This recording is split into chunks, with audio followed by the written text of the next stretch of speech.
Hello दोस्तों, नमस्कार। कैसे आप सब दोस्तों। आज हम लोग समरूपता नामक चैप्टर पढ़ रहे हैं जो कि आपके एग्जाम की दृष्टि से बहुत ही महत्वपूर्ण है। और समरूपता से क्वेश्चन अक्सर आते रहते हैं और हर वर्ष एक क्वेश्चन आ रहा है। तो दोस्तों, हम आपसे कहना चाहेंगे कि इस समरूपता को आप अच्छी तरह से पढ़िए। यदि आप डीएलएड कर रहे हैं तो डीएलएड में तो महत्वपूर्ण है, इससे 1 से 2 क्वेश्चन प्रति वर्ष आ रहा है और भी एग्जामों में इससे संबंधित क्वेश्चन आते रहते हैं। तो हम इसको बहुत विधिवत और बहुत अच्छे तरीके से पढ़ेंगे और कम टाइम में अच्छे से इसको समझ लेंगे, ताकि इस तरह की क्वेश्चन कहीं भी और किसी भी रूप में मिले तो हम बड़े आसानी से लगा लें। तो चलिए दोस्तों, हम लोग आते हैं, थोड़ा सा पढ़ते हैं। अब देखिए क्या है अब देखिए क्या है कि समरूप की अवधारणा को हम लोग पढ़ रहे हैं। तो देखिए यहाँ दे रहे हैं कि हम जानते हैं कि दो सर्वांगसम आकृतियों का समान आकृति और समान माप की होती है। तो यहाँ पर देखिए बात की जा रही है। पहले इन्होंने बताया कि सर्वांगसम का मतलब होता है कि दोनों चीज़ें बराबर होनी चाहिए। इसके बगल और इसके बगल में रख दे तो उनमें कोई अंतर नहीं होना चाहिए, लंबाई चौड़ाई ऊंचाई इन सब में कोई अंतर नहीं होना चाहिए, तो वो सर्वांगसम हो गए।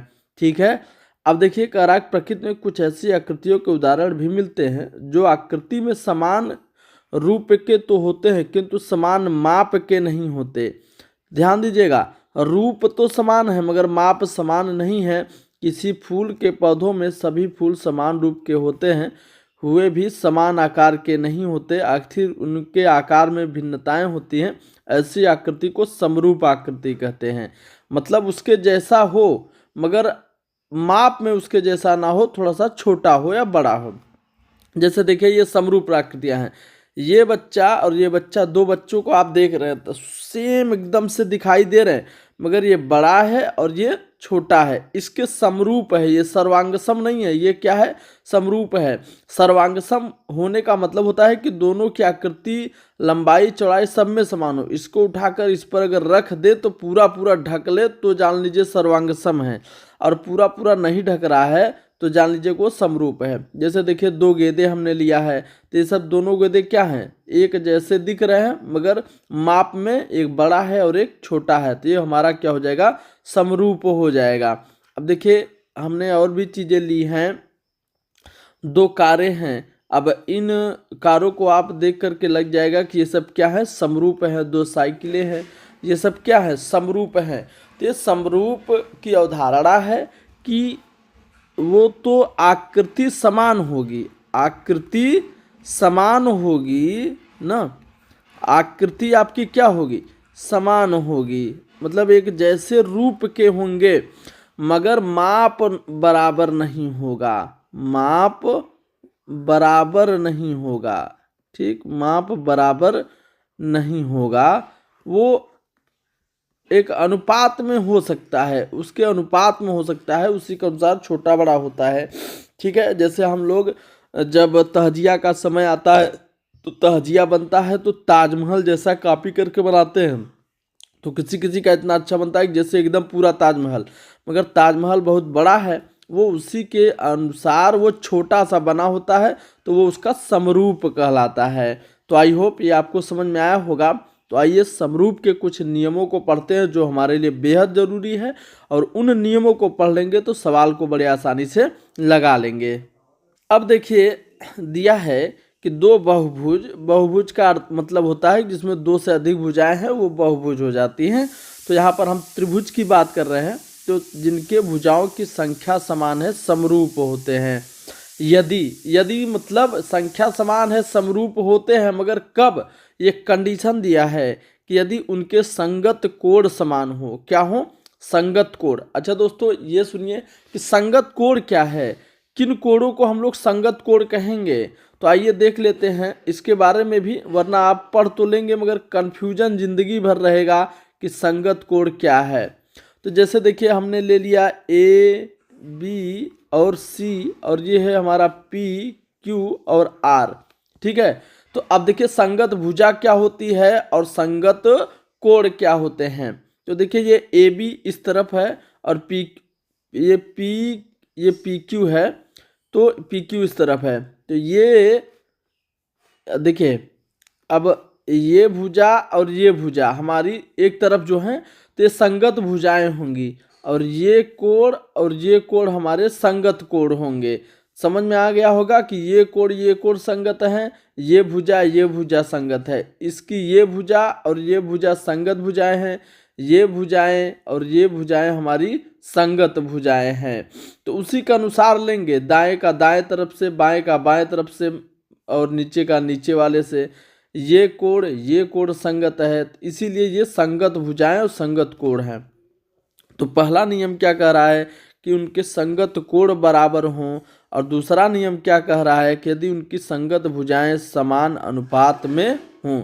देखिए कोण बराबर हों, कोण क्या हों, कोण बराबर हों, ध्यान दीजिएगा, कोण बराबर की बात कर रहा है, और भुजा अनुपात में हों, भुजा क्या हो, अनुपात में हों, तो आप जान लीजिएगा कि वो समरूप में होंगे। ठीक, क्या होंगे, समरूप में होंगे। भुजाएं अनुपात में होंगी मगर कोण अनुपात में नहीं होंगे, कोण बराबर होंगे।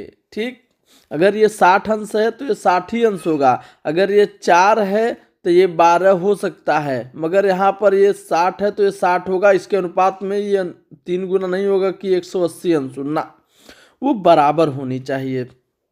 ठीक, फिर देखिए और कुछ नियम हैं, उन नियमों को हम लोग देखते हैं। अब और नियम क्या है कि यदि त्रिभुज, ये इसको त्रिभुज पढ़िएगा, यदि त्रिभुजों की संगत भुजाओं का अनुपात समान हो, क्या कह रहा है, त्रिभुजों की संगत भुजाओं का अनुपात समान हो तो उनके संगत कोण भी समान होंगे। देखिए यहाँ बात कर रहा है कि भुजाओं का अनुपात समान हो, मगर यहाँ बात कर रहा है कि संगत कोण समान होंगे। यदि उनके संगत भुजाओं का अनुपात समान हो तो उनके संगत कोण भी समान होते हैं। ये आपका पहला नियम हो गया। और दूसरा है कि यदि दो त्रिभुजों के कोण समान हो, यहाँ पर कोण समान हो तो उनकी संगत भुजाओं का अनुपात समान होता है। ये बहुत ही महत्वपूर्ण दो हमारे नियम हैं, ये और ये दो महत्वपूर्ण नियम हैं। और संगत होने का मतलब कब होता है कि उनके संगत कोण बराबर हों और या उनकी भुजाएं समान अनुपात में हों, तो वो समरूप होती हैं। तो आइए दोस्तों, हमने नियमों को पढ़ लिया है, तो नियमों को पढ़ लिया है तो अब हम लोग चलेंगे सवाल की तरफ, जो कि जिसके लिए हम लोग ये क्लास देख रहे हैं। तो आइए दोस्तों देख लेते हैं हम हमारा सवाल क्या है। तो आपकी स्क्रीन पर सवाल आ गया है, दिया है आकृति 5.50 में। तो भाई ये किताब है, में त्रिभुज ABC और PQR समरूप हैं। इन्होंने बता दिया है कि ये त्रिभुज जो दो टू दिए हैं वो समरूप हैं। इनकी भुजाओं की लंबाइयाँ सेमी में अंकित है, यक्स और वाई का मान ज्ञात कीजिए। ये देखिए यक्स है और ये है आपका वाई है। अब कह रहा है कि ये दोनों त्रिभुज क्या है, समरूप हैं। सबसे बड़ी बात है कि ये समरूप हैं। तो जब समरूप हैं तो क्या कंडीशन होगा, हमने आपको क्या बताया है। तो यहाँ पर देखिए कोण तो दिए नहीं है तो भुजाएं दी हैं। तो कंडीशन ये कहता है कि यदि दोनों त्रिभुज समरूप हैं तो उनकी भुजाएं अनुपात में होंगी। क्या होंगी, अनुपात में होंगी। तो चलिए हम अनुपात में देख लेते हैं कि क्या क्या अनुपात में है। अब देखिए जैसे ये संगत, इसकी PQR में PQ और ये AB दोनों संगत भुजाएं हैं। तो आप क्या करेंगे, लिखेंगे कि PQ बटे AB बराबर, अब देखिए क्या लिखेंगे, QR बटे BC, QR बटे BC। आप हमेशा संगत भुजाओं को लिखेंगे। इस तरफ का ये बाएं वाला लिख रहे हैं तो इसका बाएं, इसका नीचे का लिख रहे हैं तो इसका भी नीचे, फिर बराबर कर लेंगे। अब PR बटे AC, PR बटे AC, ठीक, इतना कर लिए हैं आप।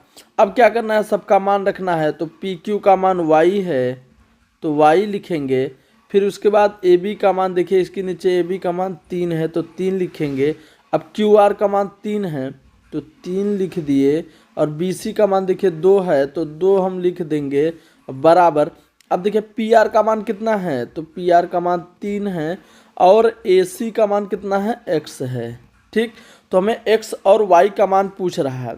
तो देखिए अब क्या करना होगा, यही पर ध्यान देना होता है जिससे हम लगा लेते हैं। तो इसमें देखिए इस अनुपात में भी एक अज्ञात राशि है और इस अनुपात में भी अज्ञात राशि है, इसमें केवल नहीं है अज्ञात राशि, अर्थात इसमें दोनों ज्ञात राशियां हैं। तो इसी की सहायता से हम इन दोनों के मान x और y के मान निकालेंगे। तो अब हम लोग हल करेंगे तो क्या करेंगे कि 3/x बराबर 3/2, हम दोनों को बराबर, क्योंकि देखिए ये इसके बराबर है और ये इसके बराबर है, तो कर लेंगे। अब देखिए हल करेंगे तो ये क्या हो जाएगा कि 3 दूनी 6, ठीक, 3 दूनी 6, या तो काट सकते हैं तो x बराबर क्या करेंगे 3 दूनी 6 और ये बटे में आ जाएगा 3, तो 3 दूनी, या फिर यहीं से काट लेते 3 से 3। तो अब x का मान क्या आ गया आपका, x का मान 2 आ गया। तो हमें x और y का मान पूछ रहा था तो x का मान 2 आ गया। अब इसी तरह से हमें y का मान निकालना है। तो अब y का मान देखिए कैसे निकालेंगे। अब यहाँ पर हम लिखेंगे कि y/3 बराबर 3/2, ऐसे, ठीक। अब y अपनी जगह रहेगा और ये बटे में है तो इधर जाएगा, तो 3 त्रिका 9/2, तो y है। अब भाग देंगे तो 2 चौका 8 और बचेगा 1, 2 पंचे 10, तो y का मान 4.5 आया। तो x बराबर आपका 2 आ गया और y बराबर 4.5 आ गया, ठीक है। तो यही आपका क्या हो जाएगा, x और y का मान पूछ रहा था तो x और y का मान हो जाएगा। तो दोस्तों समझ में आया है। तो चलिए हम आगे चलते हैं और दूसरा सवाल देखते हैं। अब देखिए दूसरा सवाल है, यदि किसी त्रिभुज ABC और त्रिभुज PQR में उनकी भुजाएं क्रमशः AB बराबर 3, BC बराबर 5 सेमी, CA बराबर 4 सेमी, PQ है ये, PQ बराबर 7 सेमी, PR बराबर 6 सेमी और QR बराबर 8 सेमी हो, तो त्रिभुज समरूप है या नहीं। तो देखिए चित्र दिया नहीं था तो हमने चित्र बना लिया है। जैसा जैसा कह रहा है कि एक त्रिभुज ABC, तो हमने ABC बना लिया और PQR बना लिया। तो जिस अनुपात में इसको लिखेंगे उसी अनुपात में इसको लिखेंगे। अब कह रहा है कि जो मान दिया है हमने मान भी लिख लिया है। अब कह रहा है क्या त्रिभुज समरूप है या नहीं।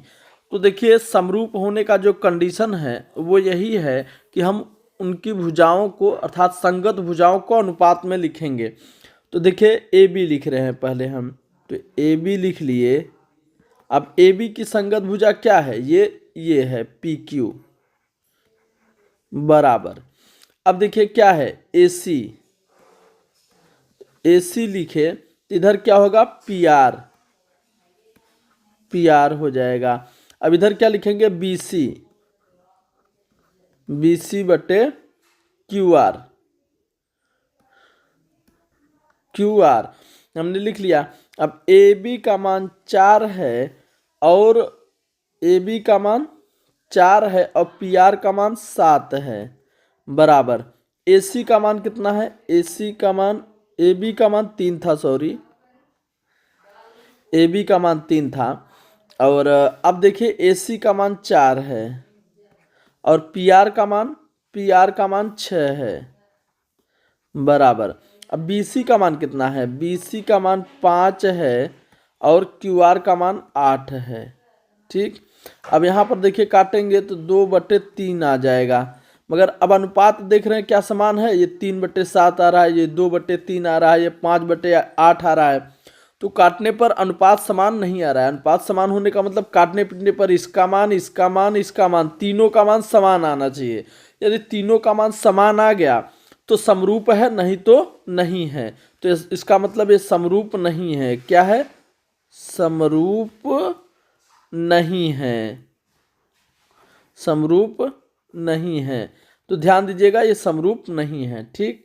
चलिए अगला सवाल हम देखते हैं और ये बहुत ही महत्वपूर्ण सवाल है। ये एग्जाम में पूछा हुआ है कि आकृति 5.51 में त्रिभुज ABC और त्रिभुज PQR समरूप हैं। एक बड़ा वाला त्रिभुज और एक छोटा वाला त्रिभुज समरूप हैं, तो PQR की शेष भुजाओं को ज्ञात कीजिए। तो PQR की शेष भुजाओं के बारे में पूछ रहा है आपसे। तो अब हम क्या करेंगे कि त्रिभुज ABC और त्रिभुज PQR आर में। अब देखिए ए बी बटे पी क्यू बराबर क्यू आर बटे बी सी, क्यू आर बटे बी सी बराबर ए सी बटे पी आर, ए सी बटे पी आर। अब यहाँ पर ये आपका 2 आ गया और ये पर पी क्यू आपको पता ही नहीं है तो पी क्यू लिख दीजिए। अब उसके बाद देखिए क्या है Q R, sorry Q R पहले नहीं होना चाहिए, पहले बी सी होना चाहिए। यहाँ पर ये हमने देखिए बी सी लिखा है, अब यहाँ पर हम क्यू आर लिखेंगे क्योंकि पहले उसी को लिख रहे हैं। तो ये आपका 3 आ गया और ये आपका क्या हो जाएगा क्यू आर 1.5। अब ए सी का मान 2.8 है और उसके बाद पी आर। ठीक, अब हम इसको एक बार इसको लेके हल करेंगे, एक बार इससे इसको लेके हल करेंगे। तब देखिए 2 बटे पी क्यू बराबर 3 बटे 1.5। ठीक, तो अब ये क्या हो जाएगा 1.5 दूना 3, तो पी क्यू बराबर ये 1.5 करेंगे तो 2 गुणते 1.5 बटे 3, तो पी क्यू बराबर क्या हो जाएगा, ये 3 बटे 3 कटेगा तो आ जाएगा 1, अर्थात पी क्यू बराबर क्या आ गया 1 आ गया, पी क्यू बराबर 1। इतना कर लिए तो चलिए अब हम आगे करते हैं। अब हम इससे लेते हैं तो ये देखिए 2.8 है और बटे पी आर बराबर 3 बटे 1.5। ठीक, ये हो गया। अब हम क्या करेंगे, यहाँ पर दशमलव हटाए तो ये हो गया 30 और 15 दूना 30। अब 2 से काटेंगे तो 2 1 का 2 और 2 चौका 8, तो पी आर बराबर 1.4 आ जाएगा। कितना आ जाएगा 1.4। पी आर बराबर कितना आ गया 1.4। ठीक, तो यही आपसे पूछ रहा था, पी क्यू बाकी था और पी आर बाकी था। ठीक, हो गया। अच्छा एक चीज़ बताइए, जैसे हमने अभी पिछले सवाल बताया था उसमें अनुपात समान होना चाहिए, तो देखिए क्या अनुपात समान आ रहा है। तो हमने लिखा 2 बटे पी क्यू का मान कितना आया है, पी क्यू का मान आया है पी क्यू का मान आया है 1 बराबर 3 बटे 1.5। काटने पर देखिए क्या समान आ रहा है, तो ये कटा, ये 0 हुआ, 15 दूना 30 तो आ गया ऊपर 2 नीचे 1, देखिए आ गया। अब देखिए ये 2.8 है। ठीक, अब पी आर का मान 1.4 है, काटेंगे तो आ जाएगा 2 बटे 1, तो देखिए समान आ गया। इसका मतलब हमारा सवाल सही है और यही सवाल होना चाहिए। अब देखिए अगला हमारा सवाल है कि त्रिभुज आकृति 5.52 में त्रिभुज एबीसी में यमयन बीसी के समांतर है। त्रिभुज एबीसी के शेष कोणों की माप बताइए। क्या त्रिभुज एबीसी और त्रिभुज ए यमयन समरूप होंगे? तो इसे दोस्तों आप लोग लगाइएगा, और नहीं तो हम लगा के आप लोग कमेंट में कमेंट करके बताइएगा, नहीं तो अगले क्लास में हम इसको बताएंगे, क्योंकि वीडियो बहुत बड़ा ना हो, छोटा छोटा वीडियो हम आपको दे सकें। और अगले पार्ट में समरूप त्रिभुज के अगले पार्ट में हम इसको और इससे संबंधित और क्वेश्चन लेकर के आएंगे।